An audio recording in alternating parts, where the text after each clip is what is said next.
শোনা যায় ৯৪ বছর আগে ভবেশ চক্রবর্তী নামে জুট মিলে কর্মরত এক সমাজসেবী তার বন্ধুদের নিয়ে নবদ্বীপে রাস উৎসবে গিয়েছিলেন এবং সেখানে গিয়ে রাধাকৃষ্ণের বিশাল প্রতিমা দেখতে পান।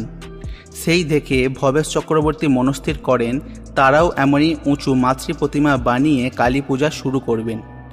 এরপরই নৈহাটির ২১ ফুট লম্বা কালী প্রতিমা তৈরি করে প্রথমবারের মতন পূজা করেন তারা, আর তারপর থেকেই ভবেশ কালী, যা পরবর্তীকালে উচ্চতার কারণে পরিচিতি লাভ পায় বড়মা নামে।